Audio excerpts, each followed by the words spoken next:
Since the students are joining, we are almost late for 5 minutes. Sorry for this. Yeah, we'll wait. We'll wait.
Evangeline, we can start the program.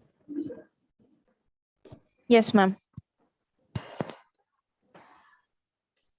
A very good morning and warm welcome to one and all present here. I'm very happy to host the first program of this literary club. So to begin the session, let us all begin the session with a prayer song. I request Kritika from BCom A&F department to lead us in prayer.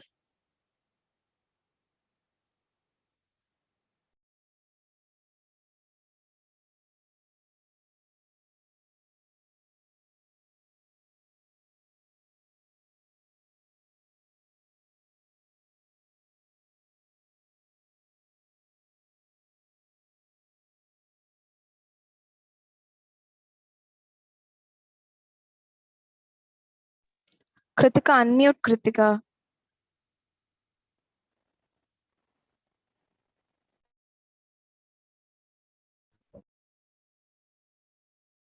It's audible, ma'am.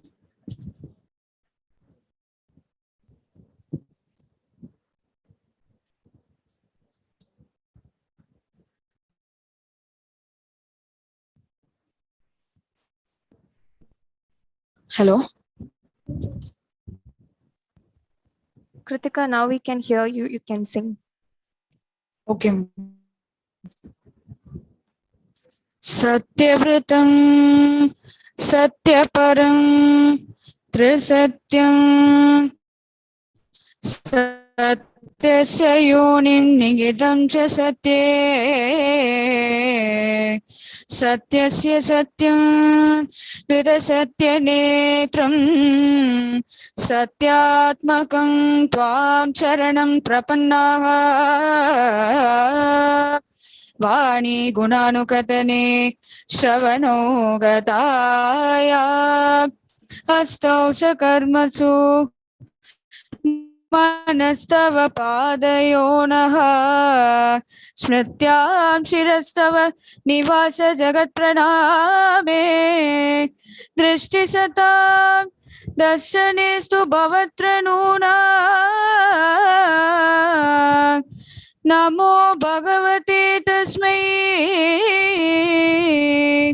कृष्णाय भुजकर्मणे रूपनाम विभेदेन जगत्क्रीडति यो यतः ॐ शान्ति शान्ति शान्तिः. Thank you, Kritika. Now I call Dr. Nagalakshmi, Assistant Professor, Department of English, to welcome the guest speaker.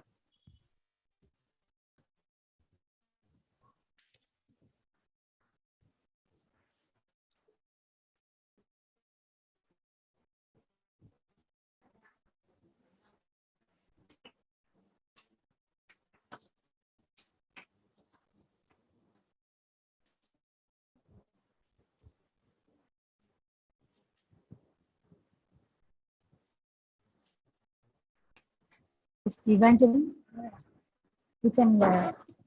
Continue. Yes. Ma'am?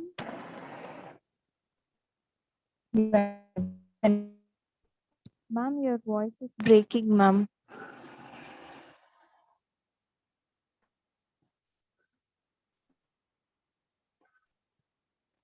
Evangeline, you can continue. I think.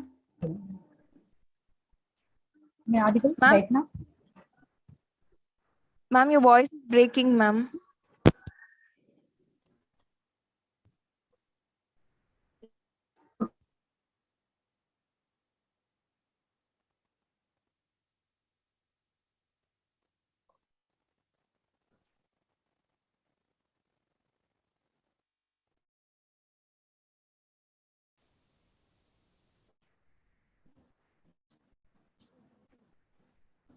Yes, Evangeline.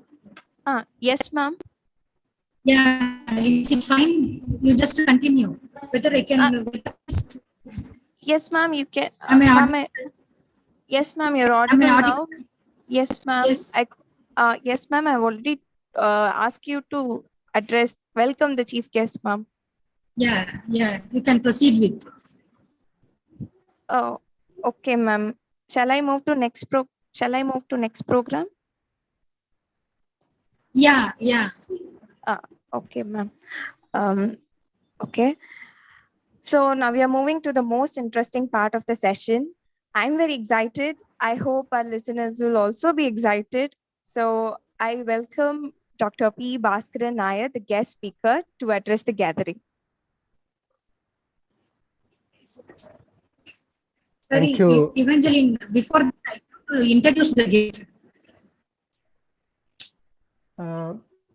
Yes, Evangeline, I will introduce the guest, then he will be making a presentation. Yes, ma'am. That's why I called you, ma'am. In the beginning, Yeah. I guess you didn't hear. Yeah, due to some Dr. Nagalakshmi and Ms. Evangeline, yeah. If you have some network issues, yes. Yeah, we can have the introducing part a little later. No harm. Okay, sir. Okay, sir. I'll put in a word, 1 or 2 words by way of introducing myself. I can straight away start. I'm not a guest. I am one among you. I am a teacher. I am a teacher of your department. Okay. Okay, sir. Okay, sir.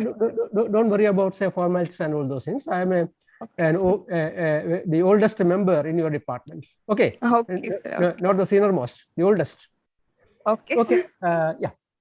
Thank you very much, Ms. Evangeline, for anchoring this program. Thank you, Dr. Nagalakshmi, for initiating this venture. At the outset, my dear students, younger colleagues, at the outset, let me express my sincere thanks to the management of the college the principal, the head Department of English, and all the members of the faculty, all of you need to be congratulated on choosing such a timely, relevant topic for this discussion, for this series. Traveling beyond the mother tongue and crossing the borders of culture. Because if we are going to be unfortunately unlucky, you and I may witness certain unpleasant developments in near future. If all of us are really unfortunate, let us hope those unpleasant developments may not happen. They are in the offing. They are getting developed in some part of our nation. Let us hope the fire won't spread. Let somebody put out that fire. I refer to this as a language issue. I'll come to it later. Some sort of a danger is in the offing. And this series of lecture is a bucket full of water to put out that fire. Each of my listeners, students, colleagues, the representatives of the management, those who are at the technological part of this program, also the support staff, all of us are holding a huge bucket full of water to put out, to extinguish that fire, which may unfortunately destroy our nation.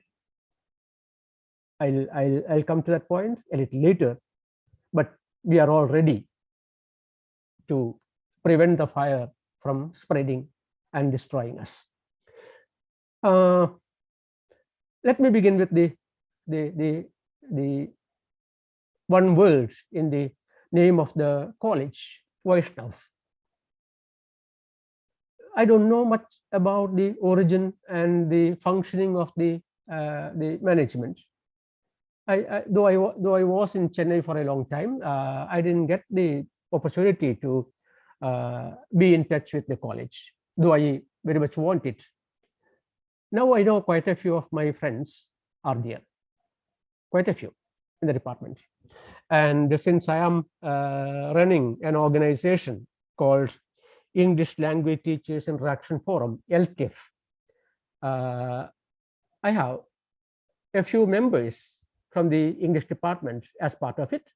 Some of them are part of the office bearers, and some others are members, and some of them well-wishers. So I know quite a few of the faculty there. The term Vaishnav belongs to Hinduism, Hindu religion, a subset of Hinduism, like Shaivites and many other small subsets. But it's all in the name. The institution run by this subset of Hinduism welcomes all subsects of Hinduism and all religions and all citizens of India, going by the mandates of the Constitution of India. I think the management extends its spread arms even to students abroad. So I made 2 points. My dear students, I think you have to prepare reports of these things. My first point is that the term Vaishnav and how it embraces students from all religions and cutting across barriers. It invites students from abroad as well, neighboring countries, and even from the West. And I'm sure there may be NRI students too studying in this college. This very instance itself is the nucleus of what we are going to discuss this morning. Multilingualism and multiculturalism and multi-regionalism. If there are students from Sri Lanka or say Bhutan or say nearby places, SAARC countries, or if there are say non-residential Indian students from other parts of the country, Gulf countries, then it is not only just multilingualism nor multiculturalism, it is multi-regionalism as well. And we are all united. We are all sitting in a classroom right now. It's a virtual classroom.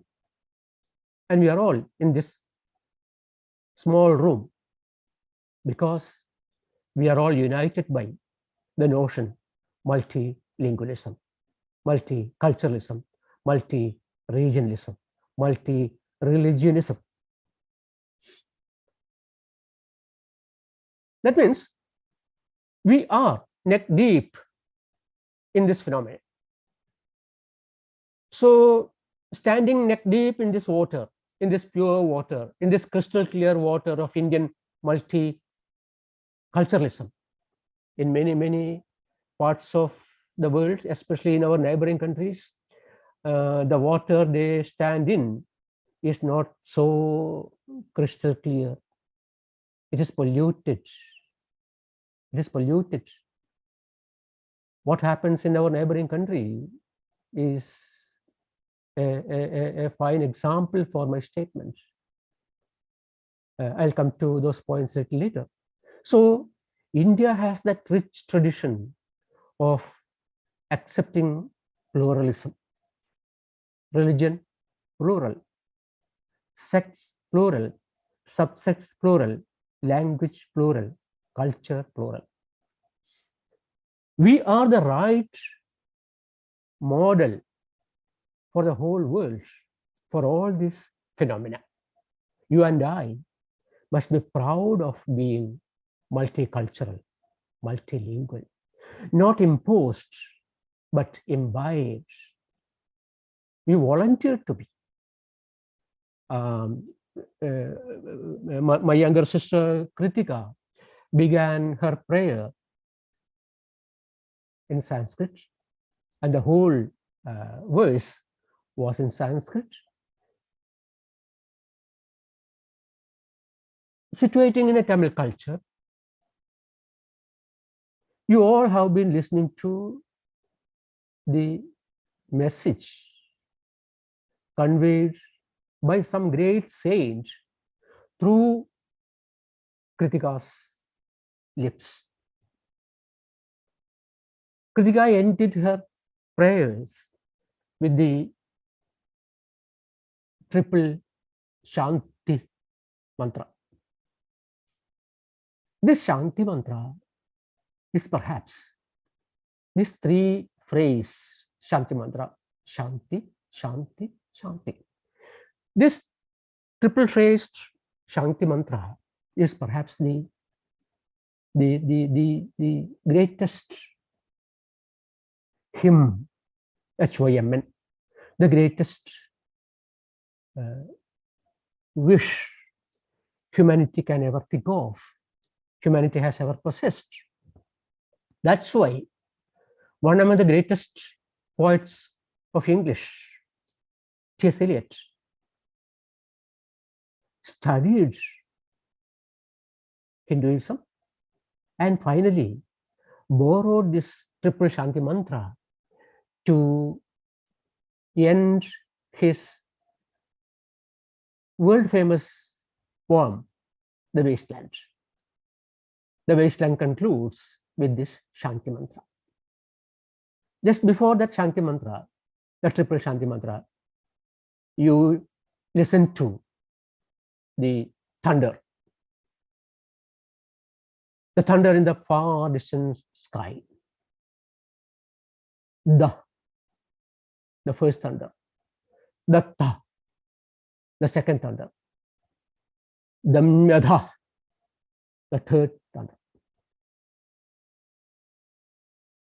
Interpreting those terms and providing examples, the last section of the Wasteland wishes, longs for a rain to come, the much awaited rain to come, the rain of spirituality, not of religiosity, but of spirituality. Religion is one. Spirituality is an entity. Religion can have spirituality, can have. The whole of religion, I should assert you, is not spirituality.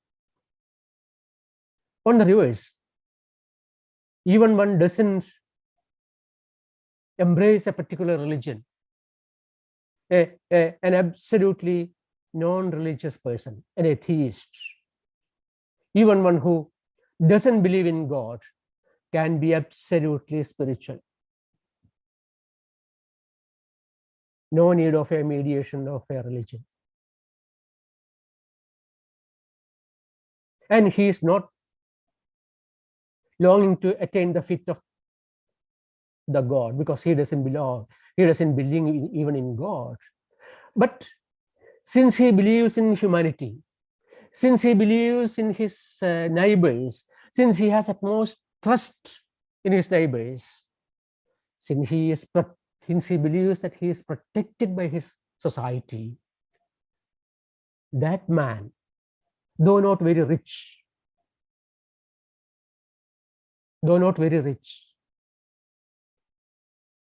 packs a few idlis and chutney, or a few doshas and some chutney, or a few puris and some bhaji early in the morning before the town wakes up, and carrying these 10 or 20 or maybe 100 packets of breakfast, he walks along the footpaths and he reaches a particular place where there are slum dwellers sleeping on the pavement, on the footpath, or on the veranda of shops, and there he distributes. And without announcing it to anybody, he goes back after 1 hour. The next day, he goes to another part of the street. There too, he feeds a few people, maybe 10 people, 5 people, 100 people. And in between, he feeds a few street dogs as well, stray dogs as well. He is spiritual. He is spiritual. It is to this spirituality I refer to the verse sung by Kritika, composed in Sanskrit, sung by a Tamil girl. It reaches speakers of many languages, including me, a native speaker of Malayalam. This is the finest example of being multiculturalism.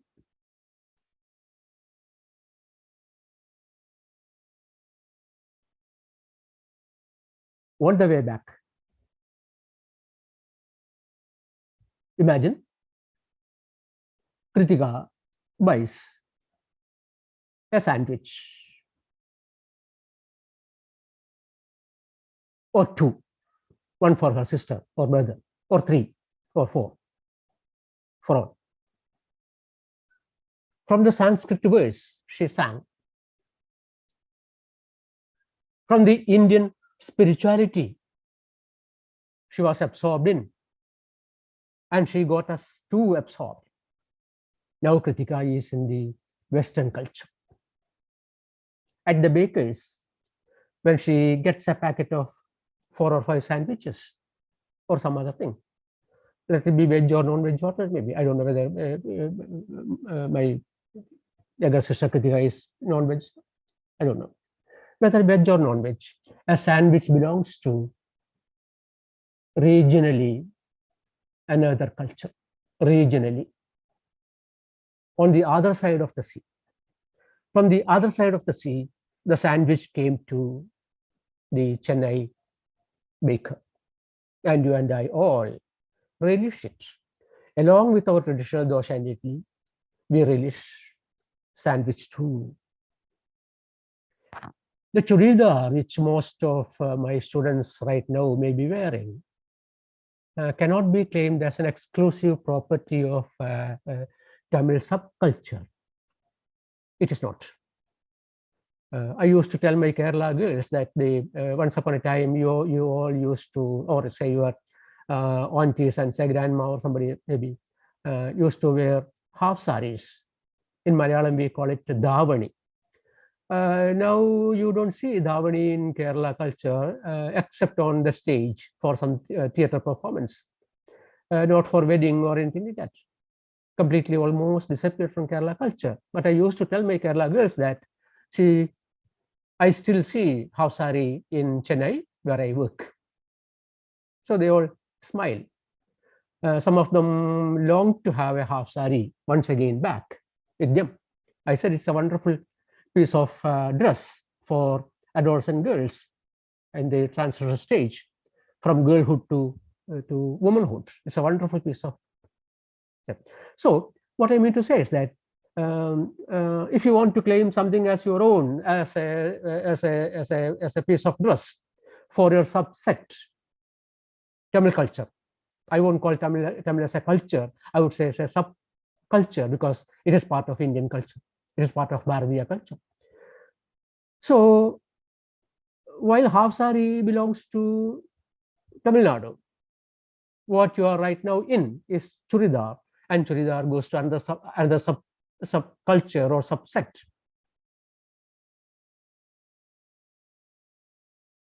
So we are immersed in multiculturalism. The talcum powder you applied, sorry. The talcum powder you applied on your face this morning, along with a little sandal paste too. The sandal paste goes to one culture. The talcum powder goes to another culture. The tulasi leaves, the Dashapushpa. After taking bath in the morning, if you have a few, say, tulasi leaves on your hair, that hair was washed with a little what do you call that, say, liquid you use for washing your hair? Yeah, along with that one. So that hair washing semi-liquid or paste comes from another region, another culture. The Dashapushpa with which you adore, or the tulasi leaves with which you adore your hair, comes from your native culture. Therefore, there is no need of a deliberate movement getting up and walking into multiculturalism. We are all immersed. We Indians are lucky to get ourselves immersed in multiculturalism by birth. We should congratulate our ancestors on bringing up as multicultural beings, tolerant towards all cultures. India has that immense capacity to embrace any culture that comes to it, accommodates. All the rulers of India all parts of India, whether they were owners of small kingdoms or large kingdoms, they all accommodated outsiders from other sects, from other regions. They welcomed, they gave land to the outsiders, the newcomers, free of tax for 100 years, and so on.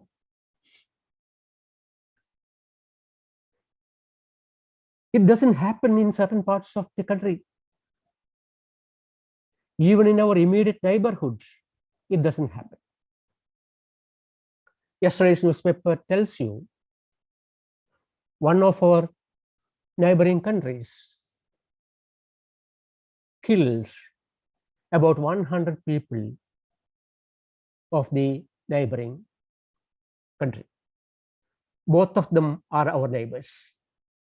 Just a fence in between us.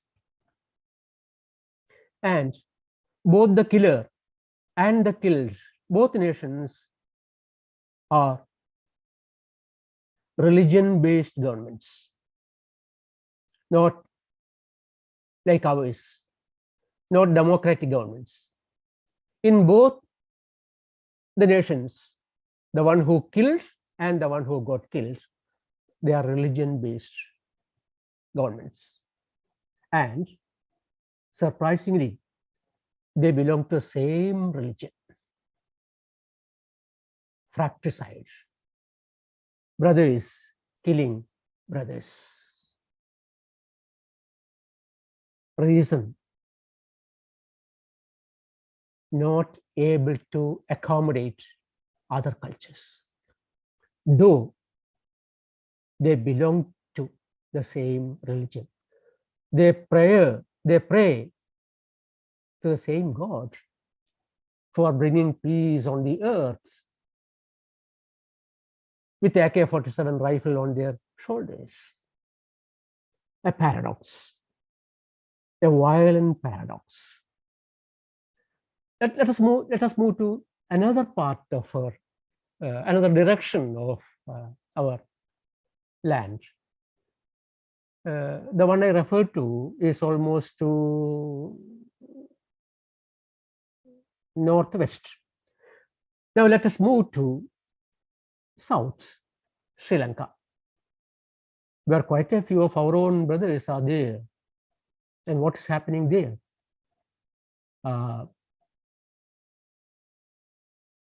Quite a few are dying of famine, starvation. Why? Not because of their fault.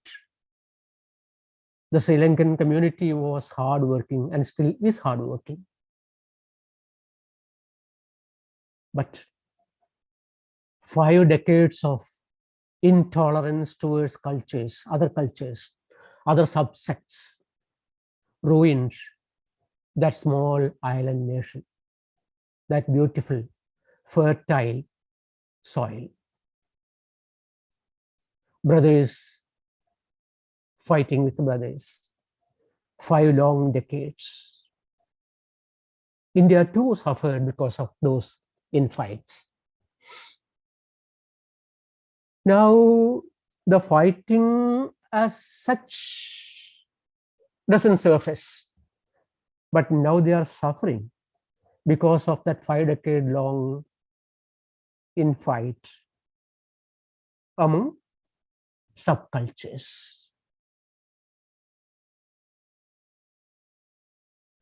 If our governments are not strong enough,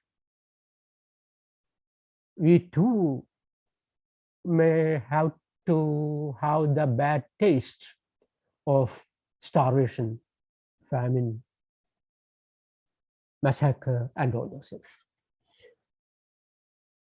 My second point, so my dear students, for your notes, my first point was that crossing national borders, crossing cultural borders, crossing linguistic borders, India is moving ahead, while some of our neighboring nations are suffering and tasting the bitter taste of intolerance towards other cultures, other languages. That was my first point.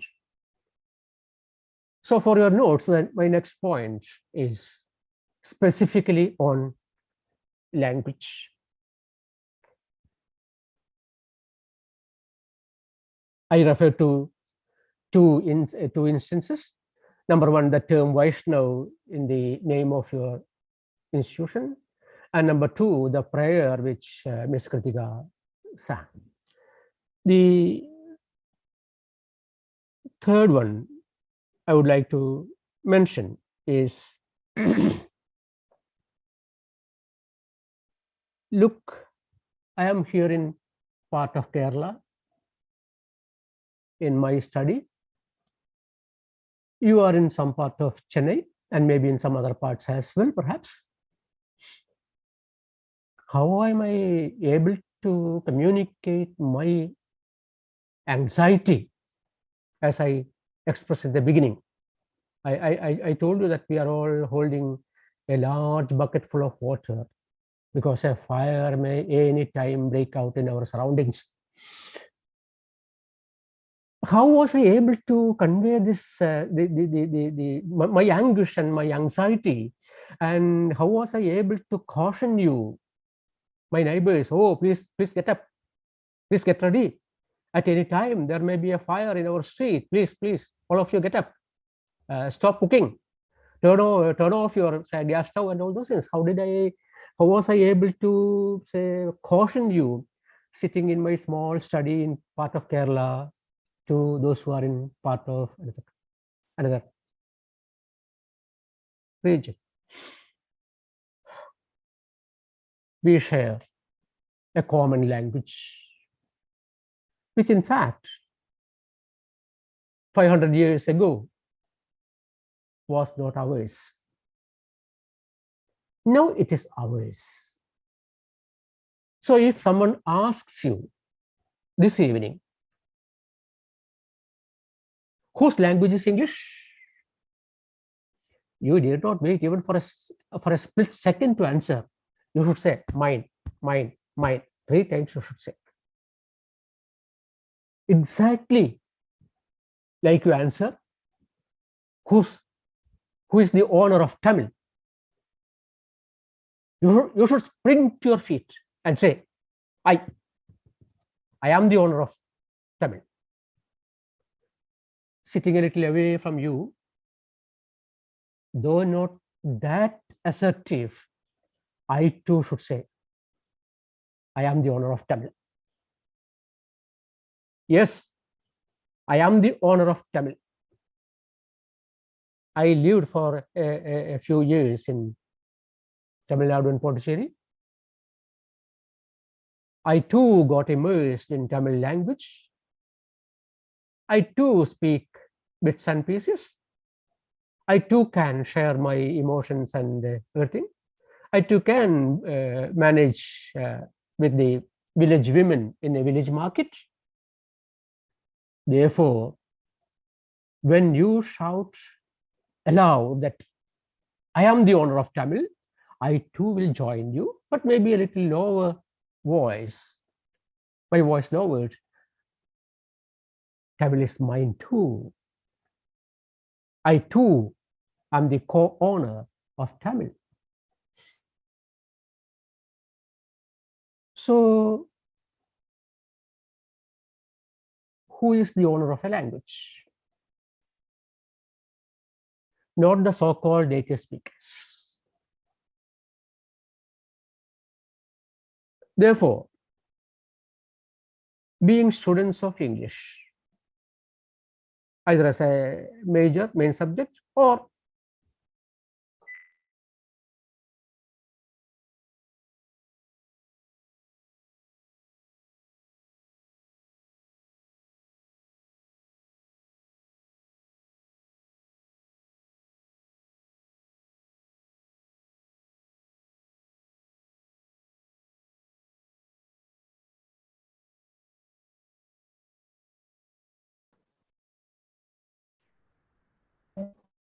Hello,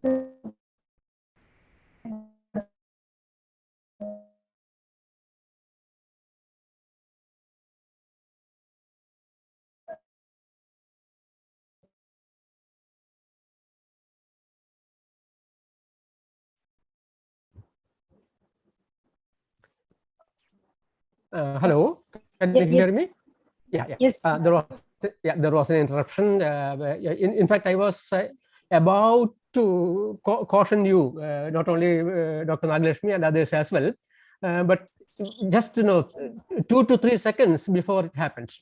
I was about to tell you. Am I now audible? Yeah, it's fine, sir. Okay, but visibility maybe it have changed. Okay, now you may get a ghostly appearance of mine with my beard. Doesn't matter because originally you saw me, so it doesn't matter. Power failure. Yeah, it has come back. Okay, I was about to caution this as well as an instance of multilingualism, because I began my talk with the help of BSNL, this one, what do you call fibro thing connected to landline. But at the same time, I had a step up of Airtel with my phone. I was thinking of using, after cautioning you in between, if there is an interruption, please wait for 1 or 2 minutes. I'll switch over from BSNL to Airtel phone. I was thinking of using that itself as an instance of bilingualism or multilingualism. BSNL was my mother tongue. I started functioning in my mother tongue, though you listen to me in English. Airtel was my English. Where my mother tongue fails, or where my mother tongue is not sufficient, I have to switch over to the other tongue, English. So technology itself is an instance of being multiculturalism, or say going multilingual. Now I am back with BSNL, but thanks to Airtel, which helps me in between. A village girl, along with her mother, was attending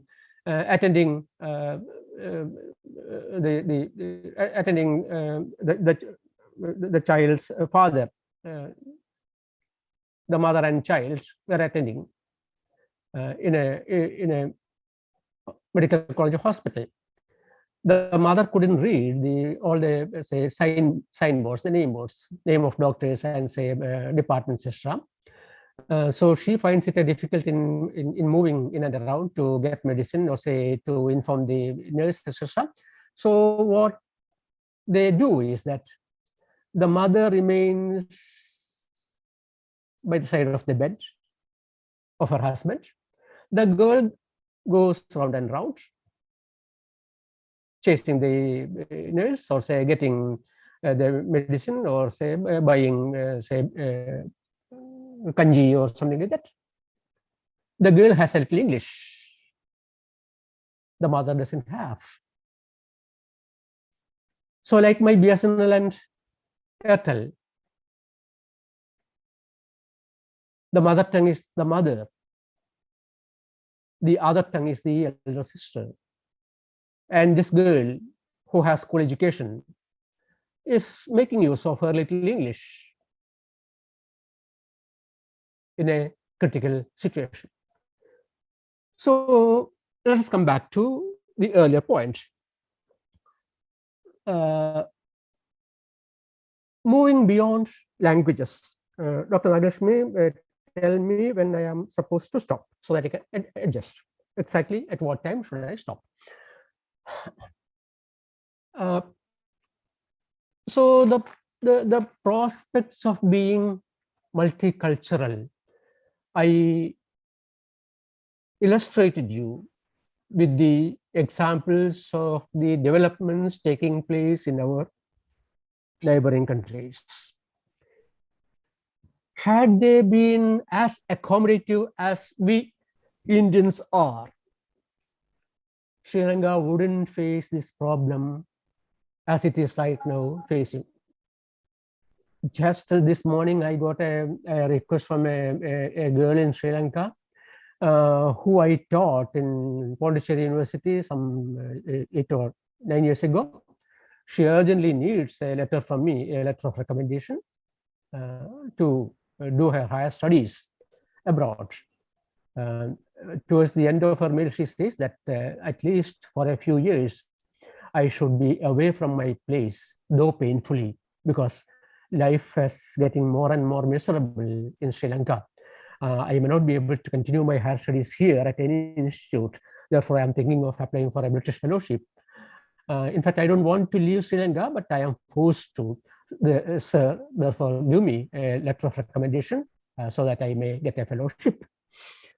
This was the mail I got this morning. I told her this evening, just give me another message to remind me. I'll send it today, this evening itself. So,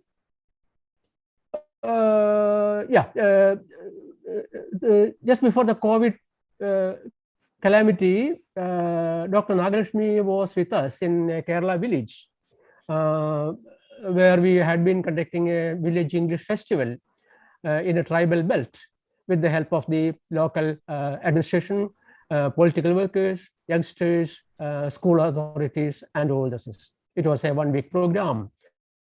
And I don't know whether Dr. Nagalakshmi remembers, there were two representatives from a neighboring country. They were researchers. They were staying in, say, in one of the Delhi universities and receiving my invitation. They came down to Kerala and from there to the remote village. They were with us for a week or so, staying in our own, say, homes as guests, simply guests. And they taught the village children too. Now, those two are in trouble because infighting is going on in that nation. So what I mean to say is that 3 years ago, two youngsters came to a Kerala village to be part of its English festival, not Malayalam festival.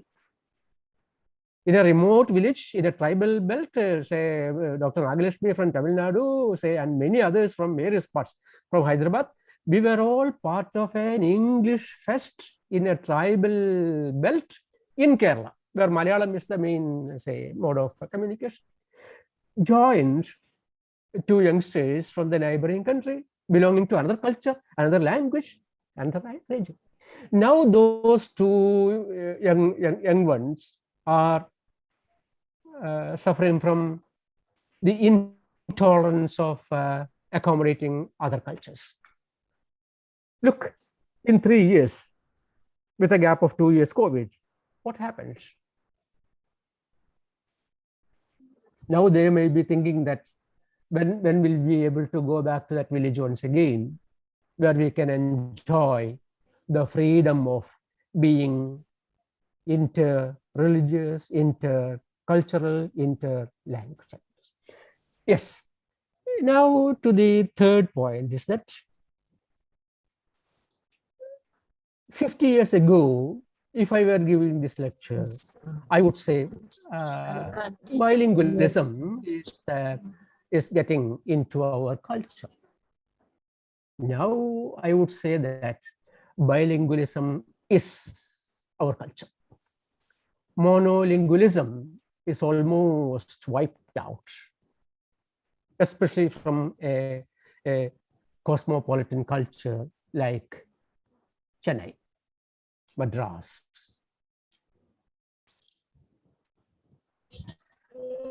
There is no monolingual in Madras city. Absolutely no.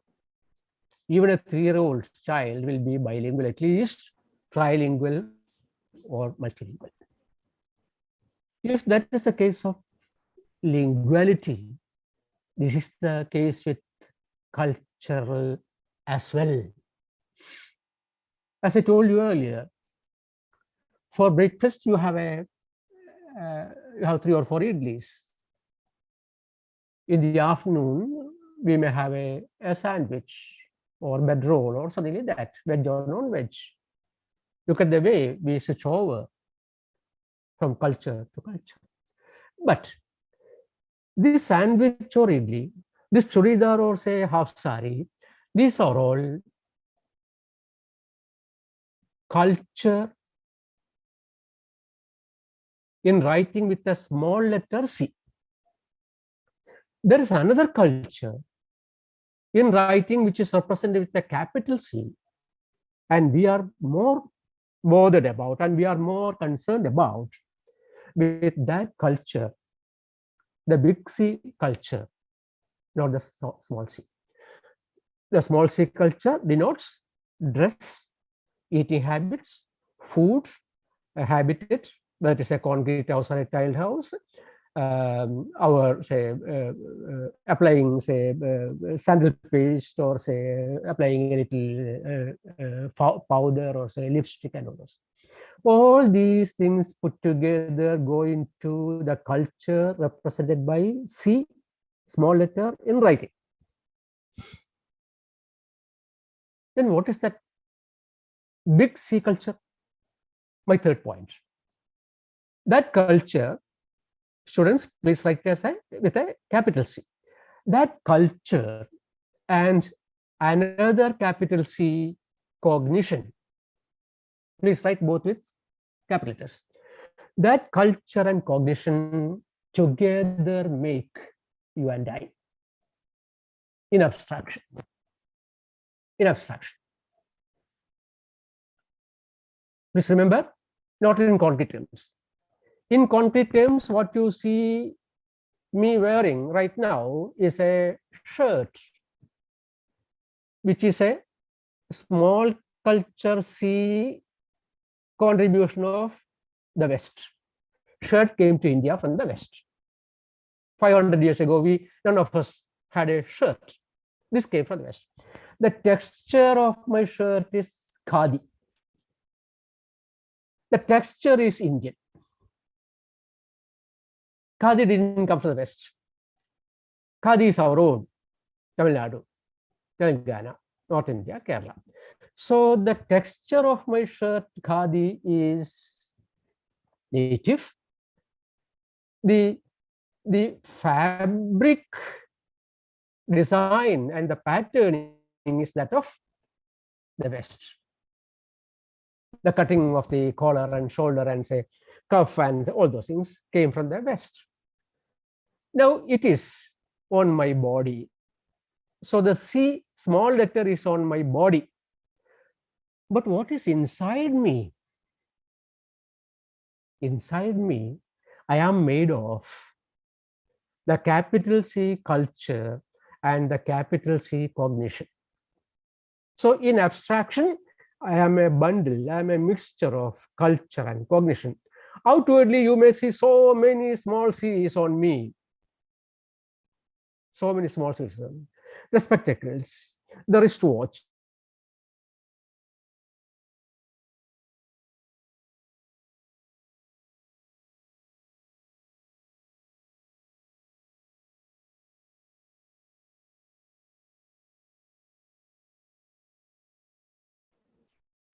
Sir, Bhaswan sir, again you lost the connection, it seems.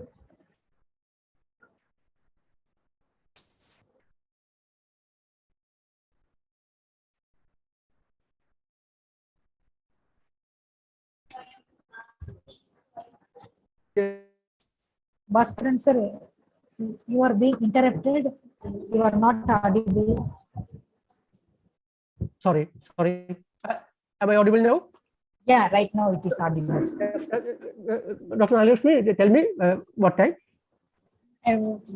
You can take another 10 minutes, sir. And 10, fine. So outwardly, I'm like a scarecrow. W.B. Yeats mentioned such a figure with paltry, P-A-L-T-R-Y. That's the word he used in his celebrated poem, Easter 1916. A paltry. I am wearing. Outwardly, you can see me, don't exactly. I am wearing a clown's clothes with so many small pieces stitched together in the form of a shirt or juba or something like that, multicolored, multi-fabrications. So many small pieces of cloth stitched together, I got a clothes. That is my external appearance. The spectacles, the wristwatch, the shirt, and the hairstyle, and all those things is what I am made of. And this is the visible appearance of me. But what is the real me? The real me is not available for you to ready analysis. You have to listen to me. You have to follow me. You have to watch what I am doing. At the bus stop, I took a small piece of chocolate from my bag. Since I had since I still have that taste of sambar after my lunch, I just want to have a small chocolate. After peeling it off, after removing its that polythene cover, I put that small piece of chocolate into my mouth, and what happened to that small cover, that polythene or say plastic cover? Did I throw it at that bus stop on the floor of that shelter, or did I keep it in my shoulder bag? If you follow me, you see a culture. I shouldn't throw it off on the floor of that waiting shelter, though the floor is absolutely dirty. It is something like a garbage, but I shouldn't contribute to that garbage.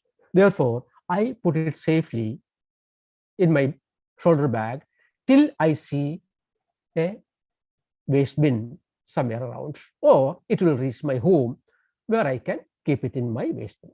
So what you noticed here is a part of the internal culture too. So in 10 minutes,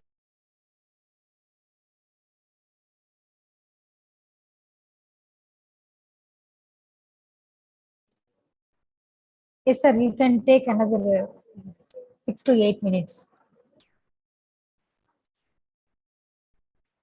Bhaskaran sir, again we lost the connection, it seems.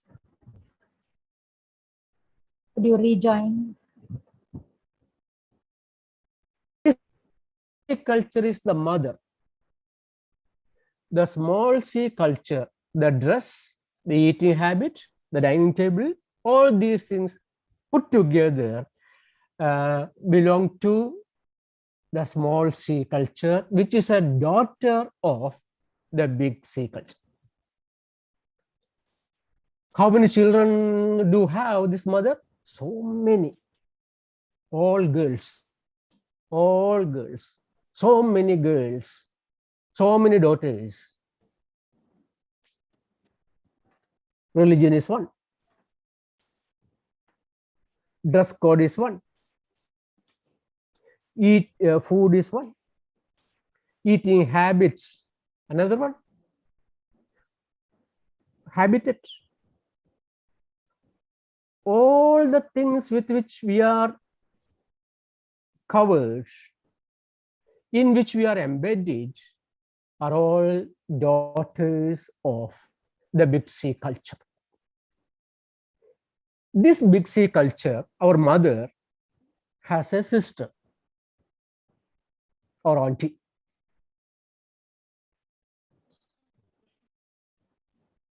That is cognition. These two mothers together shape us. Who are these two mothers? Culture and cognition. Who are the daughters of this mother? Religion, region, nationalism, dress, food, food habits, worship, all hundreds and hundreds of manifestations. Therefore, Coming to my conclusion, therefore, while interacting with a non-speaker of Tamil, in your case, the moment you interact with a Hindi speaker, a Bengali speaker, a Malayali speaker, an Assamese speaker, a Gujarati speaker, or an English speaker, or a French speaker, the moment you interact with that person, you are not only becoming a bilingual or a multilingual, you are slowly transforming into a multicultural being. You make friends with that person. You exchange your phone numbers. You start interacting later. You keep on texting with that person using a common language called English. Your self, Sottva, your self is slowly and gradually merging into that person, and that person's self, Sottva, is slowly and gradually getting fused into your Sottva, yourself, and together you two are making a harmonious life. Whether that other person who you met on train is a small child, after interacting with that child, say you got the mother's number, though they are, say, from Gujarat, slowly and gradually that child and you and that child's mother, you become one, irrespective of the geographical borders, irrespective of the linguistic borders. And one day, when you get an interview call from an organization in Baroda or in Ahmedabad or in Surat, at the railway station or at the airport, a girl with her mother will be waiting for you with a small bouquet in their hands and a few packets of sweets too. And they will be guiding you either to their home or to the guest house or the hotel where you are supposed to stay for taking the interview or written test.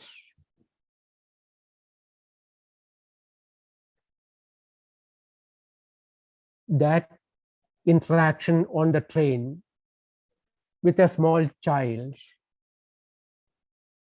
turned you to a multicultural, and after 5 years, you feel quite comfortable when you land at a new place, at an airport or a railway station, for the first time in your life. You are taking such a long journey alone, but you don't feel uncomfortable at all, because you know that two smiling faces are going to be there on the platform or at the airport waiting for you. It is a second home for you. Multiculturalism builds second homes for you wherever you go, anywhere, in any part of the universe, France or Italy or Pakistan or Trivandrum or Kanyakumari or anywhere. Multiculturalism provides you a very safe bedroom, a very comfortable dining room, wherever you go. Humanity sleeps under one safe roof. That strong roof is called multiculturalism. I thank the college, its management, principal, vice principal, head department of English. My younger sister is at the Department of English. And my very, very young sisters, listeners, participants, for this patient listening. I look forward eagerly to meet you in person.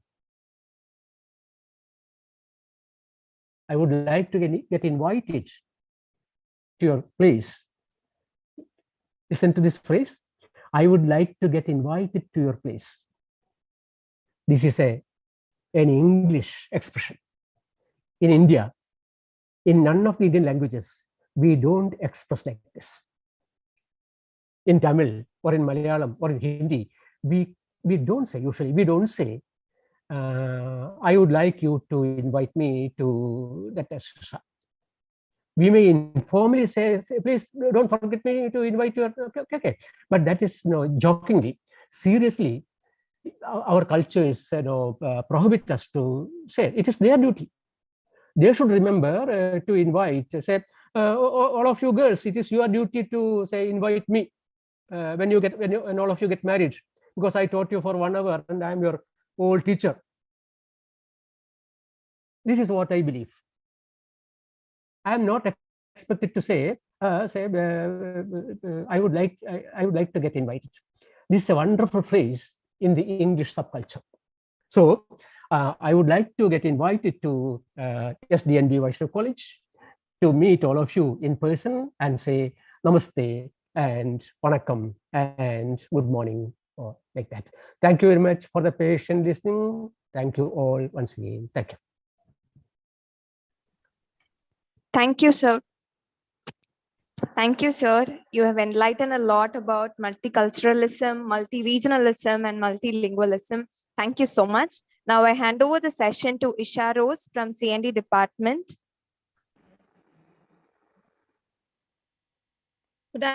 Good morning, sir. It's been a pleasure to have you in this webinar, and you have really gave us a clear picture about the multilingualism and multiculturalism. Sir, am I audible? Yeah, I can hear you. Yeah, just tell me. Yes, sir. Yeah. So I have a few questions to ask you about today's webinar. Please. Sir, Yeah, what are the things do you think that poses problems for the multiculturalism?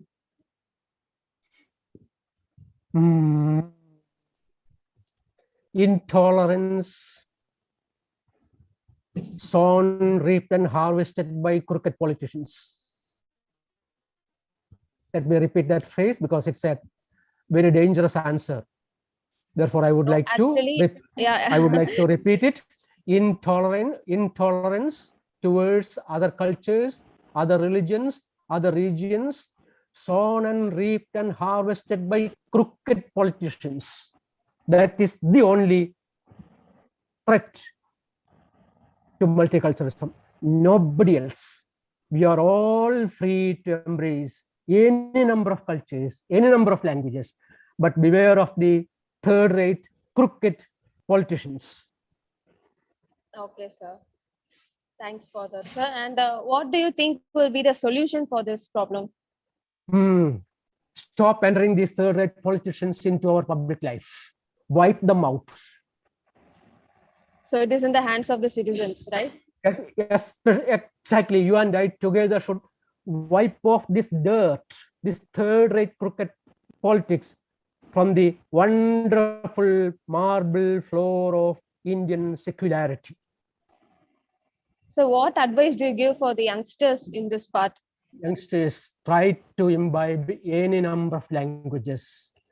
Don't be the slaves of the hate speeches you listen to and you are likely to listen in near future.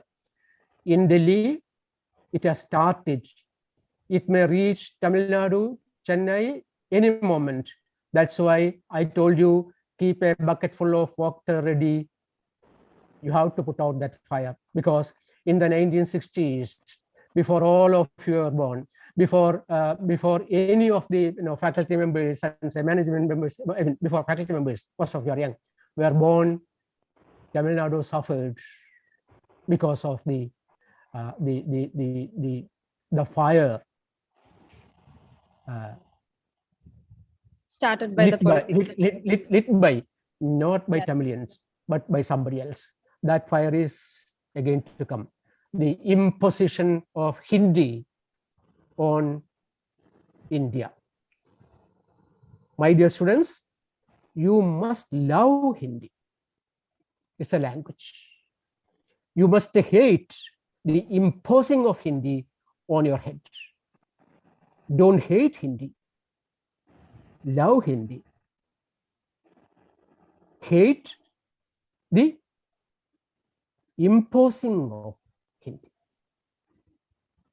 Be very careful. All languages are great, good, sweet. No language has anything dangerous in them. But it happens with third-rate, I repeat, third-rate crooked politicians. It is for their benefit, not for your benefit. Therefore, keep a bucket full of water, and since you are all girls, keep a vigilant eye on your brothers, whether they are likely to be victims of those things. You won't, I'm sure. You won't be part of any violence, any street violence, but your younger brothers or elder brothers may, since they are male beings. Please be very vigilant, have an observant eye on them. Don't hate any language. Thank you. Thank you so much, sir, for the clear picture. That's all, sir. Thank you so much. Thank you. Thank you. Thank you, Isha. Now we call upon Dr. Nagalakshmi ma'am, Assistant Professor, Department of English, to share a few words about the speaker. Yes, thank you, Bhaskaran sir, for this wonderful presentation. There is a saying that when you have thirst for knowledge, a guru will appear before you. That way, when I enrolled for my PhD with a thirst for knowledge, this guru appeared before me. And the strange thing about this guru is he did not help me to quench my thirst, but instead he fueled my thirst for knowledge and research. So even now, after completing my research, I feel that I am day one student of research. So now for this cross literary awareness cell, around 110 students have been enrolled, and they have this thirst for knowing about multilingualism and multiculturalism. I hope they have this unquenchable thirst to learn more about it. Another thing I want to highlight here, this Bhaskaran sir's forum, English Language Teachers Interaction Forum, is the best example of multiculturalism and multilingualism. And he has got a battalion of English language teachers as well as lovers of English under this NGO, and they are serving the rural village people and tribal belts in Kerala. So that way they are giving back to society. So I feel that he is the right person to address this topic, multiculturalism and multilingualism. So that way I'm thankful to Dr. Bhaskaran Nair for sparing his time to address our students. So I'm happy, more than happy to introduce my professor to my students. Thank you. Thank you all. Thank you, ma'am. I request Mrs. Ramya Shri, Assistant Professor, Department of English, to deliver the vote of thanks.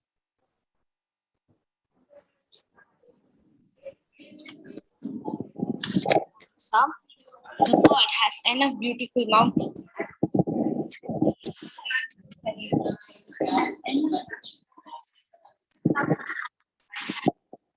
There's plenty of stars.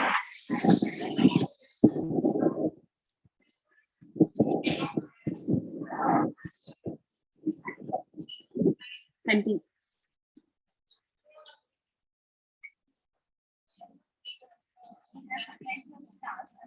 No, it's not audible.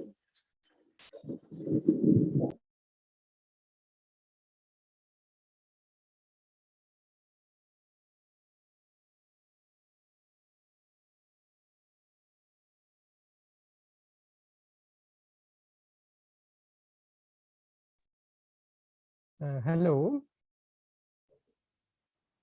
Ramya ma'am, you're not audible, ma'am. The world has endless beautiful mountains, meadows, spectacular skies, and serene lakes. It has enough lush forests, flowered fields, and sandy beaches. It has plenty of stars and the promise of a new sunrise and sunset every day. What the world needs more of is people to appreciate and enjoy it.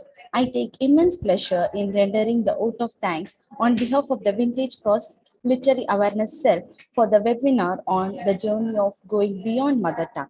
I feel grateful to thank the management, principal, Dr. R. Geeta ma'am for the huge support. I would like to thank the chief patrons of the club, Dr. M.S. Lekha ma'am, Vice Principal, Aided, Dr. Beena Anil ma'am, IQAC Coordinator, Dr. Sita Lakshmi, Vice Principal, SFS Shift 2, Dr. Mahishasura Mardini ma'am, Vice Principal Shift 1. My special thanks to our chief guest of the day, Dr. Bhaskaran Nair, President, LTIF Editor, Journal of LTIF, for accepting our invitation and for being here with us today. Your lecture on crossing national, cultural, linguistic borders, language and culture was truly inspiring, sir. Thank you for your wonderful lecture, sir. I thank the ESRM team for their technical support. In such a short time, you have made the best arrangements for this program. A big thank you to the students for their active participation, without whose support, the webinar wouldn't be much successful. Thank you so much.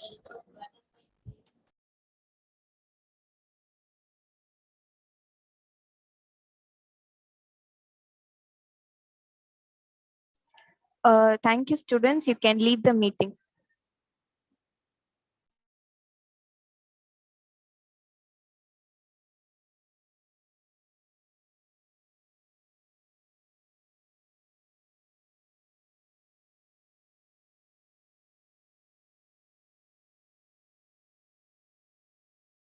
How many are there in the English department put together, both streams together?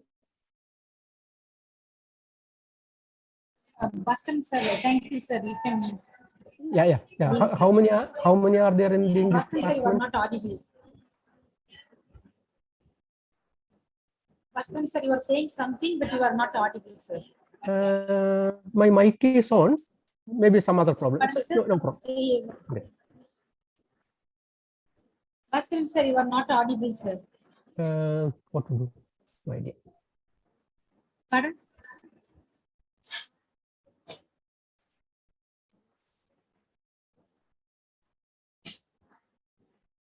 Yeah. Now it is audible, sir. Now it is audible. Yeah. Can you hear me? No? Can you hear me? Can you hear me? No.